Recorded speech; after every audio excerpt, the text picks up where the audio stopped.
Hello hello hello నమస్తే subscribe దేవులు cooking videos చేయక బాగా రోజులు అవుతుంది కదా అని సరదాగా ఈ రోజు ఏం చేద్దామా అని థింక్ చేస్తుంటే మా ఆయన బయట వర్షం పడుతుంది కదా టేస్టీగా చేపల పులుసు చేయమన్నాడు.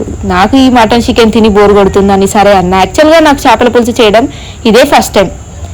కరెక్ట్గా చేస్తున్నా లేదో చెప్పండి గాయస్.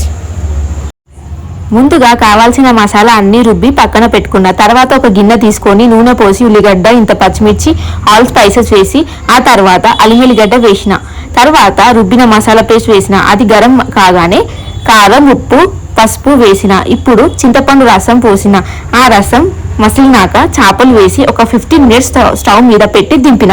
ఫస్ట్ టైం చేసిన పర్లే బాగానే టేస్ట్ వచ్చింది. కానీ మీకు ఎలా అనిపించిందో చెప్పండి. ఇది కరెక్ట్ పొజిషనో కాదో. నా వీడియోస్ అందరూ చూస్తున్నారు కానీ లైక్ చేయట్లేదు, సబ్స్క్రైబ్ చేయట్లేదు. Please guys support us. Subscribe చేయండి. Bye bye.